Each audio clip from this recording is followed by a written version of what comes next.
Hello students, welcome again to the channel. In this video, we're gonna devise a question related to the topic when partnership firm are sold to a company. So in this question, A and B partner हैं जो share करते हैं अपना profit and loss 2/3 and 1/3 respectively, मतलब 2/3 और 1/3 में वो क्या करते हैं, अपने प्रॉफिट एंड लॉसेस को शेयर करते हैं. They sold the goodwill of their business, वो गुडविल अपने क्या करते हैं, अपने बिजनेस का गुडविल है उसे सोल्ड करते हैं. The plant and stock to C company limited, यहाँ पे जो खरीदने वाली कंपनी है वो क्या है, सी कंपनी लिमिटेड.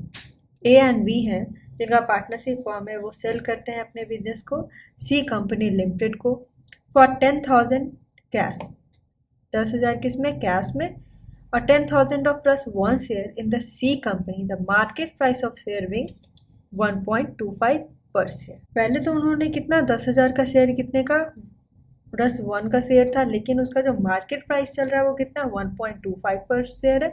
तो हम लोग क्या करेंगे, मार्केट प्राइस को ही क्या करेंगे, यहाँ पे कंसिडर करेंगे.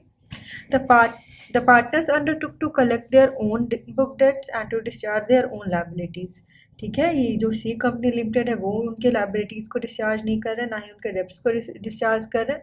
वो क्या कर रहे हैं, ए एंड बी है वही कर रहे हैं, उन्हीं का पार्टनरशिप फर्म कर रहा है. The following balance sheet was represented the statement of affair at the date of the sale. जब सेल हो रहा था तो उनका बैलेंस शीट का स्टेटमेंट कुछ ऐसा था, जहाँ पे क्रेडिटर्स उनके पास कितने के थे, 6,000 के. एज लोन था कितने का था, 2,000 का था. एज कैपिटल अकाउंट कितने का दिया गया था, 13,525 का दिया गया था. बी का कैपिटल कितना था, 10,000 का था. फिर यहाँ पे एसेट्स में क्या थे, डेटर्स थे, कैश है, बैंक है, प्लांट है और स्टॉक है.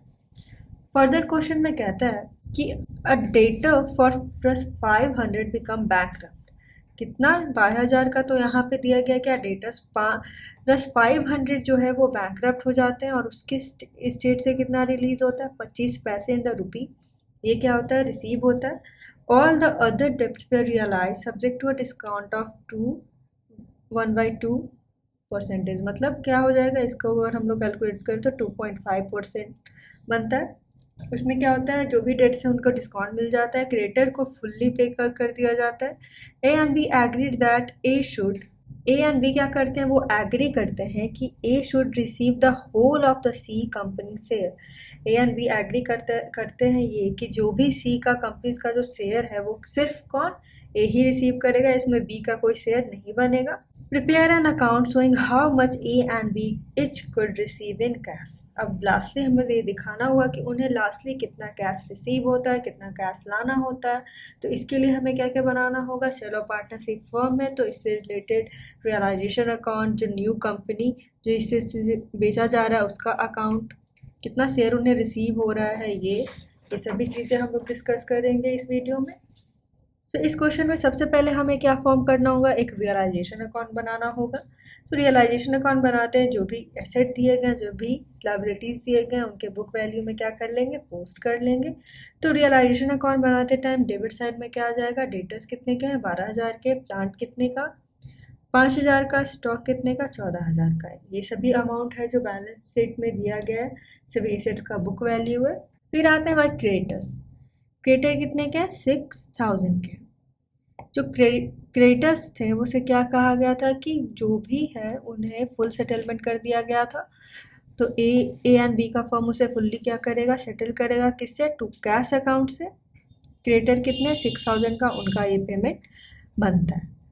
यहाँ पे जो क्वेश्चन में डेटर्स को लेके काफ़ी क्या थे, एडजस्टमेंट थे, उसे हम लोग देखते हैं कि कैसे कैलकुलेट करेंगे. और परचेज कंसिडरेशन से रिलेटेड कैलकुलेशंस थे, तो ये दोनों का कैलकुलेशन हम लोग एक वर्किंग नोट में देख लेते हैं कि कैसे बनता है, उसे समझते हैं. तो यहाँ पे परचेज कंसिडरेशन को कैसे हम लोग निकालेंगे, तो क्वेश्चन में बोला गया था शेयर्स थे कितने के, जो 10,000 के शेयर्स थे उनका मार्केट प्राइस क्या है, मार्केट प्राइस 1.25 रुपीज़ है. और कितने के शेयर्स हैं, शेयर्स हैं यहाँ पे 10,000 रुपीज़ के. तो 10,000 में अगर हम लोग इंटू करें 1/25 तो टोटल कितना, 12,500. ये जो अमाउंट बनता है वो किसके लिए बनता है, शेयर्स में रिसीव होता है. और क्वेश्चन में ये बोला गया था कि 10,000 रुपया परचेज कंसिडरेशन दिया जाता है. कैश में, तो ये 10,000 रुपया कैश में और शेयर में कितना 12,500, तो टोटल 22,500 क्या होता है परचेज कंसिडरेशन होता है। तो वही यहाँ पे आ जाएगा बाय सी कंपनी अकाउंट कितना 22,500। इसे हम लोग क्रेडिट साइड ऑफ क्या कर लेते हैं, रियलाइजेशन अकाउंट में ये जाता है तो क्रेडिट कर लेते हैं 22,500, ये है हमारा परचेज कंसिडरेशन का अमाउंट। अब डेटर्स को लेके यहाँ पे बहुत कैलकुलेशन दिया गया था कि अलग अलग तरीके से पेमेंट हुए हैं, कुछ बैड डेट्स हुए हैं, कुछ डिस्काउंट मिला है। तो सबसे पहले क्वेश्चन में डेटर्स कितने के थे 12,000 के थे। उसमें बोला गया था कि 500 जो है वो क्या होता है बैड डेट्स होते हैं। तो लेस कर लेते हैं हम लोग क्या बैड डेट्स कितने के 500 को डिडक्ट करें तो कितना 11,500। अब उतना मिलता है 11,500 के अब डेटर्स बनते हैं, क्यों क्योंकि बैड डेट्स 500 का उसमें से डिडक्ट हो गया। फिर फर्दर कहा गया था कि जो क्या होते हैं जो बैंकरप्ट होता है 500 रुपया, ये तो है जो बैड डेट्स हो गया बैंक का बैंकरप्ट हो गया, उसमें से कितना 25 पैसे इन अ रुपी क्या होता है रिसीव होता है। तो 25 पैसे में बोला गया है और रुपीज़ में कन्वर्ट करना होगा तो कितना 100 से हमें क्या करना होगा डिवाइड करना होगा रुपीज़ में लाने के लिए। तो 500 क्या है यही बैंकरप्ट हुआ था, तो 500 इंटू 25 डिवाइडेड बाई 100, क्यों क्योंकि 25 पैसे बोला गया और रुपी से करेंगे तो क्या करना होगा रुपी मिलाने के लिए 100 से क्या करना होगा डिवाइड करना होगा। तो इसे हम लोग कैलकुलेट करें तो टोटल कितना 125 रुपीज़ क्या निकल के आता है। ये जो अमाउंट है वो जो बैंकरप्ट हुआ है 500 रुपीज़ का उससे क्या होता है रिसीव होता है, तो वो क्या कर लेंगे ऐड कर लेंगे। सबसे पहले तो 500 रुपीज़ बैंक डेप्ट और बैंक जो बैंकरप्ट होते हैं और बैंक डेप्ट हो जाते हैं डेटर्स में, उससे 500 यहाँ पे डिडक्ट हो गया तो 11,500 बचा, उसमें ऐड कर लेंगे उसके स्टेट से कितना निकल के आता है 125 रुपीज़। तो टोटल डेटर्स यहाँ पे क्या बनते हैं 11,625 के। फिर बोला गया था कि all debts realise to a discount of क्या 2.5% में, तो 11,500 तो टोटल क्या डेटर्स बनते हैं।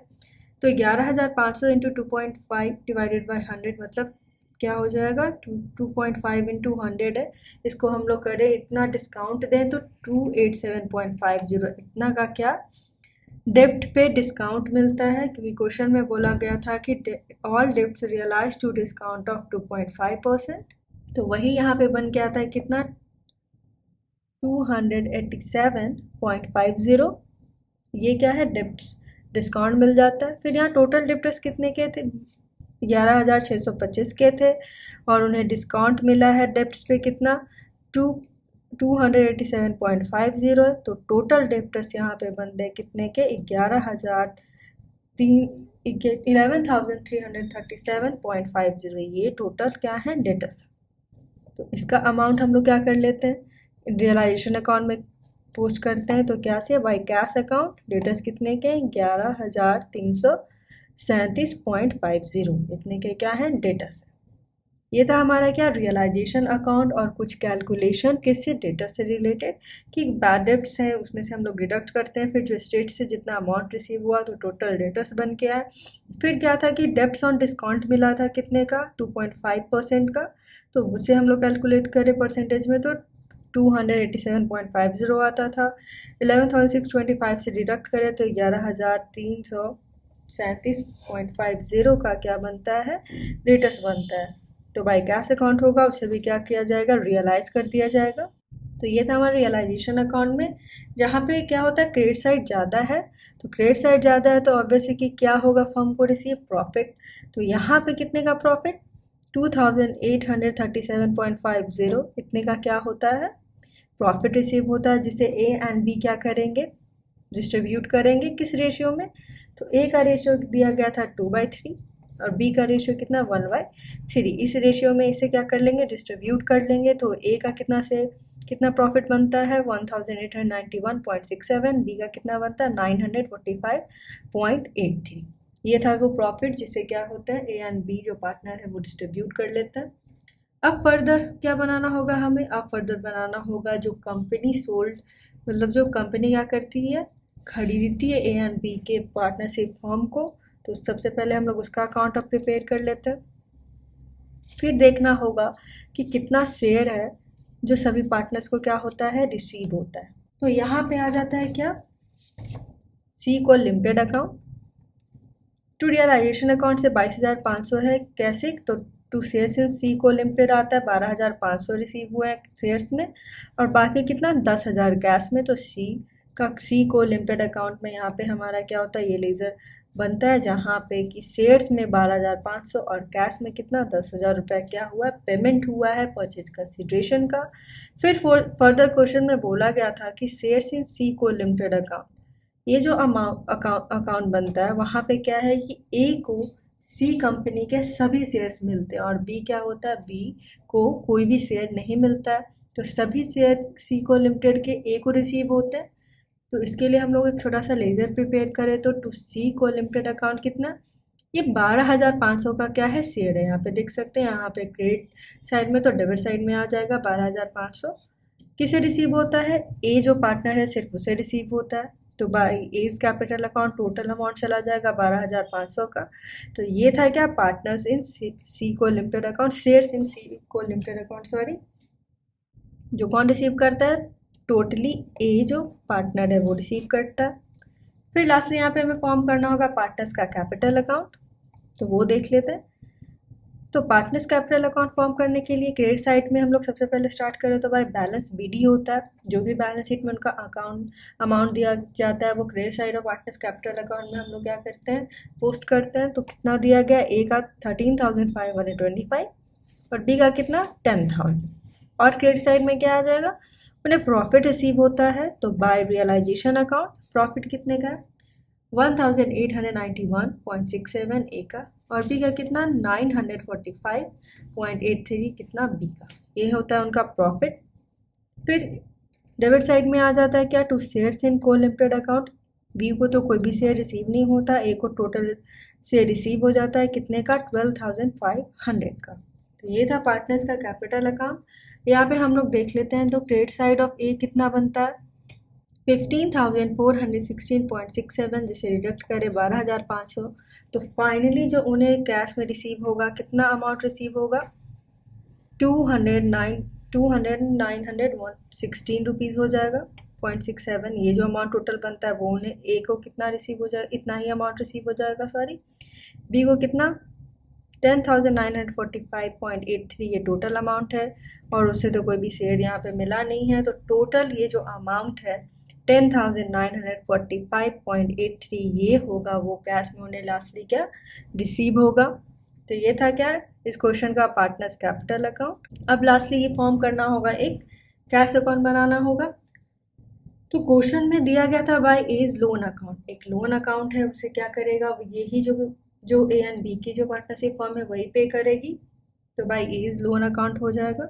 यहाँ पे हम लोग छोटा सा लोन अकाउंट कैसे पे करते हैं, तो देख सकते हैं, एक छोटा सा ए लोन अकाउंट प्रिपेयर करना होगा। तो एज लोन अकाउंट में बाय बैलेंस बीटी कितने का, 2,000 रुपीज़ का है, उसे क्या पेमेंट करना होगा कैश में, तो टू कैश अकाउंट हो जाएगा कितना 2,000।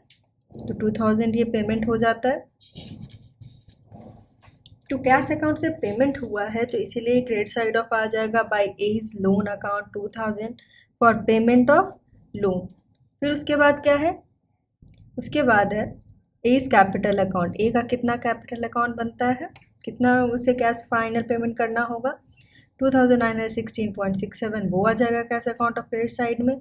बी का कैपिटल अकाउंट आ जाएगा, और एक रियलाइजेशन अकाउंट है, क्यों, क्योंकि फुल सेटलमेंट करना था किसका, क्रेडिटर्स का, जिसको पेमेंट हुआ था किसमें, कैश में ही पेमेंट होगा। तो बाय रियलाइजेशन अकाउंट वही यहाँ पे क्रेडिटर्स हैं कितने के 6,000 के। तो टोटल कैश अकाउंट में क्रेडिट साइड कितना बनता है 21,862.50।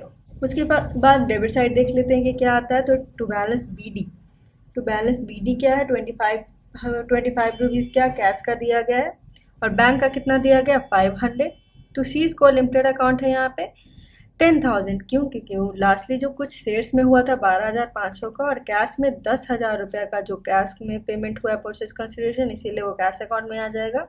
तो डेबिट साइड में हम लोग करते हैं कितना 10,000 सी को लिमिटेड अकाउंट से। फिर डेटर्स का जो हम लोग देखें कि फाइनल सेटलमेंट हुआ तो डेटर्स कितने में टोटली अब रियलाइज हुए, सभी डेब्ट्स को हटा के सभी डिस्काउंट्स को अप्लाई करके, तो 11,337.50 इतना अमाउंट बनता है किसका, डेटर्स का। टोटल हम लोग कैश अकाउंट में डेबिट साइड देखें तो कितना आता है 21,862.50, ये दोनों यहाँ पे इक्वेट होता है। तो ये था हमारा क्या, कैश अकाउंट। आई होप आपको ये क्वेश्चन अच्छे से समझ में आया होगा। इसमें मेन जो कैलकुलेशन रिलेटेड था वो किससे रिलेटेड था, डेटर से रिलेटेड था। वो ध्यान रखने का था कि यहाँ पे डेटा से रिलेटेड क्वेश्चन थे, जहाँ पे बैड डेट्स आए थे उसी बैड डेट से कुछ क्या हुआ था, स्टेट रिसीव हुआ था 25 पैसे में, जिसे हमने रुपी में कन्वर्ट करा। उसके बाद डिस्काउंट जो मिला, फिर हमें टोटल डेटर्स यहाँ पे मिलते हैं। परचेज कंसिडरेशन का जो अमाउंट यहाँ पे दिया गया था, कैलकुलेशन बहुत ईजी था, कैश में था, शेयर्स में था। शेयर्स को क्या, जो मार्केट प्राइस होते हैं सबसे पहले उसी में प्राइस में हम लोग रिसीव करते हैं। तो इस क्वेश्चन में ओवरऑल ये क्वेश्चन बहुत ही इजी सा क्वेश्चन था। आई होप अच्छे से आपको ये समझ में आया हो। अगर नहीं तो आप इस क्वेश्चन को और भी अच्छे से प्रैक्टिस कर सकते हैं। So thank you for watching the video. Please like share and subscribe the channel also.